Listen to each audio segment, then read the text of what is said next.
Hello students, today we are going to study कक्षा 9 अध्याय 6 रेखाएं एवं कोण। आज अपन स्टार्ट करेंगे अध्याय 6 रेखाएं एवं कोण। यहाँ पर देखो आपको अध्याय 6 में पता लग रहा है कि रेखाएं और कोण, तो ये अध्याय 6 ही आपका क्या है, रेखाएं और कोण से संबंधित ही पूरा चैप्टर है। तो यहाँ पर अपन इसका इंट्रोडक्शन में देते हैं कि यहाँ पर रेखाएं क्या होती है। अपन ने चैप्टर नंबर 5 में भी सीखा था कि रेखा की परिभाषा क्या थी, कि एक रेखा लंबा चौड़ाई रहित क्या होती है, लंबाई होती है। तो आप चाहो तो रेखा की परिभाषा आप लिख सकते हो, एक रेखा चौड़ाई रहित लंबाई होती है।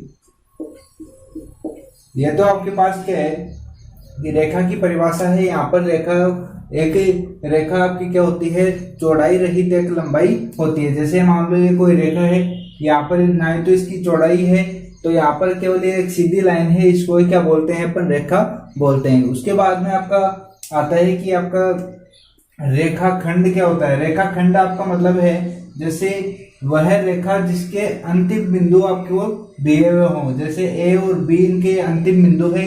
रेखा का जो भाग होता है वही क्या कहलाता है, आपका रेखाखंड कहलाता है। तो यहाँ पे रेखाखंड की परिभाषा आप क्या लिखोगे, वह रेखा जिसके अंतिम बिंदु आपको दिए हुए हो वो क्या कहलाता है, आपका रेखाखंड कहलाता है। आप साथ के साथ आप लिखते भी जाना परिभाषा है।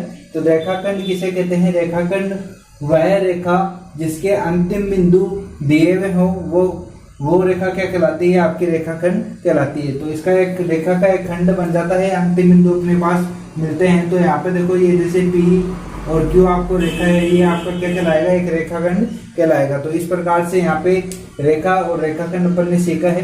तो हमने पहले तो सीखा है रेखा, फिर बाद में रेखाखंड, उसके बाद में आपकी आती है किरण। तो किरण किसे कहते हैं, यहाँ पर देखो जो रेखा है उसका एक बिंदु आपको दिया हुआ हो और एक बिंदु आगे तक बढ़ता जाए। जैसे मान लो ये एक बिंदु, इसका एक तरफ का अंतिम बिंदु आपको दिया हुआ है और इधर आपको दिया हुआ नहीं है, ये आगे तक कहाँ तक भी जा सकती है। इसको आप क्या बोलते हैं, इसको अपन बोलते हैं किरण। तो यहाँ पे किरण क्या कहलाती है, वह रेखा जिसका एक अंतिम बिंदु अपन को दिया हुआ हो, किरण कहलाती है। तो यहाँ पर आपको रेखाखंड, किरण समझ में आ गया होगा। अब देखते हैं अपन, देखो संरेख बिंदु आपका क्या होता है। संरेख बिंदु आपका होता है, जैसे संरेख बिंदु है, जैसे मान लो 3 या 3 से अधिक बिंदु एक ही रेखा पर स्थित हो तो उन्हें अपन बोलते हैं संरेख बिंदु। जैसे ए बी सी ये एक ही रेखा पर स्थित है तो ये क्या कहलाएंगे, आपके संरेख बिंदु कहलाएंगे। और असंरेख बिंदु का मतलब है, जैसे मान लो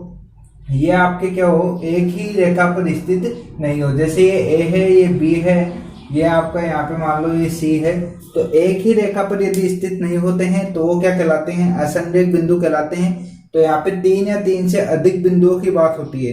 3 या 3 से अधिक बिंदु यदि एक रेखा पर स्थित होते हैं तो वो संरेख बिंदु कहलाते हैं। यदि एक रेखा पर स्थित नहीं होते हैं तो वो क्या कहलाते हैं, असंरेख बिंदु कहलाते हैं। तो अपन यहाँ पे रेखाखंड, किरण, संरेख बिंदु, असंरेख बिंदु इनके बारे में पढ़े हैं। अब पढ़ेंगे अपन भुजाएं, कोण, शीर्ष किन्हें कहते हैं। तो यहाँ पे देखो, तो यहाँ पर अपन देखते हैं, देखो कोण आपका क्या होता है। कोण का मतलब ये है कि दो रेखाएं जब एक ही अंतर बिंदु से स्टार्ट होती है। तो यहाँ पे जैसे मान लो ये ए बिंदु है, एक रेखा तो आपकी इधर जा रही है और एक रेखा आपकी ये गई। तो यहाँ पे इन दोनों रेखाओं का अंत बिंदु क्या है, एक ही है।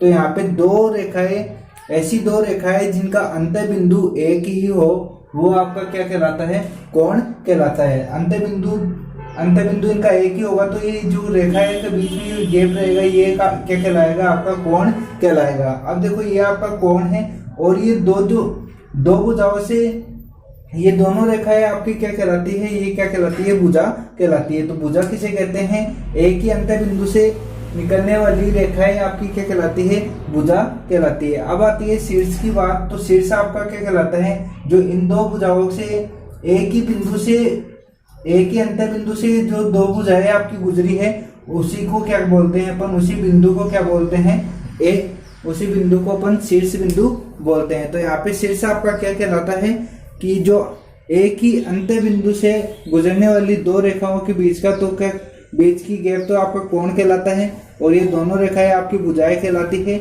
और शीर्ष आपका क्या कहलाता है, ये जो अंत बिंदु है वो आपका क्या कहलाएगा, शीर्ष कहलाएगा। तो यहाँ पर अपन देखो कोण, भुजाएं, शीर्ष के बारे में पढ़े हैं। अब अपन देखते हैं कोणों का अध्ययन और करते हैं। तो यहाँ पे देखो कोण भी आपके अलग अलग प्रकार से पाए जाते हैं। तो यहाँ पर अपन देखते हैं कोणों का अध्ययन।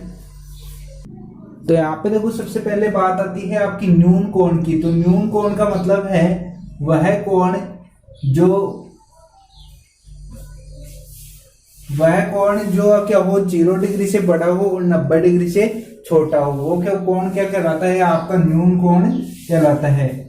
तो आपको समझ में आया होगा कि न्यून कोण किसे कहते हैं, 0 डिग्री से बड़ा हो और 90 डिग्री से छोटा हो, वो कोण क्या कहलाता है, आपका न्यून कोण कहलाता है। तो अपन देखते हैं इसके बाद में आपका आता है समकोण।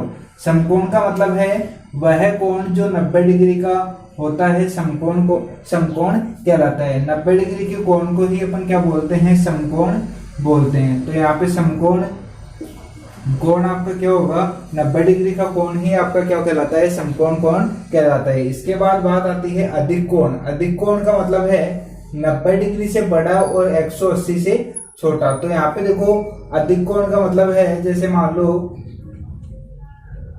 अधिक कोण का मतलब क्या है, 90 डिग्री से तो क्या होना चाहिए, बड़ा होना चाहिए, और 180 डिग्री से क्या होना चाहिए, छोटा होना चाहिए। तो यहाँ पे देखो 180 से तो क्या होगा, छोटा होगा, और ये 90 से क्या होगा, बड़ा होगा। तो यहाँ पे जो भी कोण है थीटा, मान लो ये थीटा 90 से तो बड़ा होना चाहिए, 180 से क्या होना चाहिए, छोटा होना चाहिए। वो तो क्या कहलाता है, आपका अधिक कोण कहलाता है। और उसके बाद में बात आती है कि सरल कोण, ऋजु कोण। जो आपके देखो ये एक रेखा है, इस रेखा पर आपका जो कोण बनता है 180 डिग्री का कोण बनता है, तो इसे ही क्या कहते हैं अपन, सरल कोण कहते हैं, ऋजु कोण कहते हैं। तो यहाँ पर देखो आपको सरल कोण और ऋजु कोण के बारे में पता लगा होगा कि सरल कोण और ऋजु कोण आपके एक ही कोण होते हैं। तो यहाँ पे आप लिख देना ऋजु कोण या सरल कोण, दोनों कोण ही क्या कहलाते हैं, आपके 180 डिग्री के कोण कहलाते हैं। अब बात आती है यहाँ पर प्रत्यावर्ती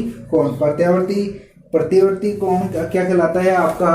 तो यहाँ पे देखो प्रतिवर्ती जो कोण होता है वो आपका होता है 90 डिग्री से तो 180 डिग्री से तो बड़ा और 360 से छोटा। तो यहाँ पे जो ये देखो ये पूरा जो बड़ा कोण आएगा वो क्या कहलाता है, आपका प्रतिवर्ती कोण कहलाता है। ये प्रतिवर्ती कोण आपका कहलाएगा, जो क्या होता है आपका 180 डिग्री से तो बड़ा होता है और 360 डिग्री से छोटा होता है। तो यहाँ पे देखो न्यून कोण, समकोण, अधिक कोण, ऋजु कोण और प्रतिवर्ती कोण के बारे में आपको पता लगा होगा। तो अपन अब देखते हैं कुछ रेखाओं से बनने वाले कोणों की बात। इसके बाद में अपन देखते हैं आसन कोण। आसन कोण आपके कहलाते हैं ऐसे दो कोण जिनको एक उभयनिष्ठ रेखा क्या हो, एक उभयनिष्ठ रेखा उनको दो कोणों में डिवाइड करती है। जैसे मान लो ये आपका कोण है, ये आपका ये रेखा है, ये रेखा है, ये पूरा बड़ा जो कोण है वो आपके यहाँ पे देखो मान लो ये उभयनिष्ठ रेखा इस कोण को दो भागों में विभाजित कर रही है। तो यहाँ पे देखो ये आपका ये वाला कोण, जिसे मान लो ये ए बी सी, इसको मान लो डी। जैसे ये वाला कोण और ये कोण, ये दोनों कोण आपस में क्या कहलाएंगे, आसन कोण कहलाएंगे। तो आसन कोण क्या कहलाते हैं, जैसे मान लो कोई बड़ा कोण है तो ऐसे दो कोण जिनके अंदर एक उभयनिष्ठ रेखा होती है वो क्या कहलाते हैं, आपके आसन कोण कहलाते हैं। उसके बाद में बात आती है एक रेखिक युग्म।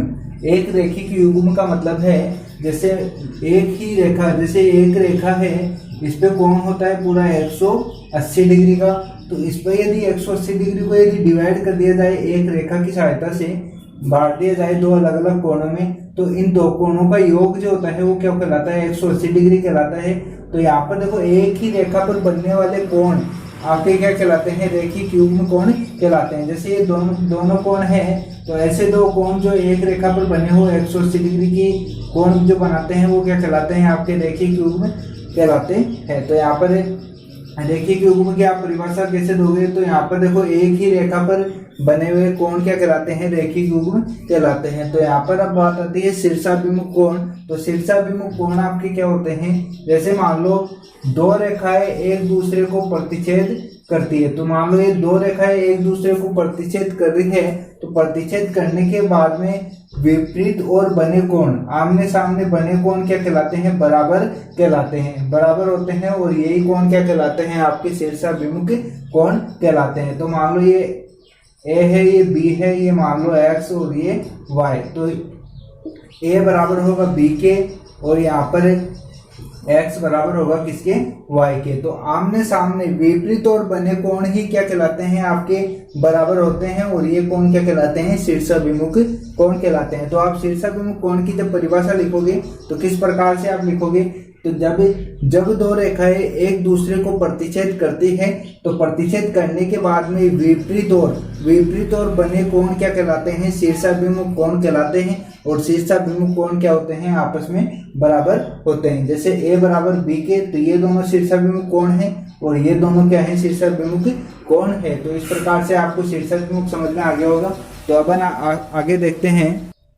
आगे अपन स्टार्ट करेंगे आपकी एक्सरसाइज 6.1। तो अपन नेक्स्ट वीडियो में सोल्व करेंगे 6.1 की क्वेश्चन। तो यहाँ पर इस वीडियो में अपन यहाँ तक कि केवल चैप्टर नंबर 6 का अपन ने परिचय लिया है, कोण रेखाओं के बारे में यहाँ पे अध्ययन किया है। तो यहाँ पर आपको सभी कुछ समझ में आ गया होगा कि आसन कोण, रेखीय युग्म कोण, शीर्षाभिमुख कोण, ये सभी अपने 6.1 में काम में आएंगे। तो यहाँ पे 6.1 में आपके काम में आएंगे। तो आपको सब कुछ पढ़ना है। तो यहाँ पे इस वीडियो में अपन यहाँ तक की, तो वीडियो को लाइक करें, चैनल को सब्सक्राइब करें।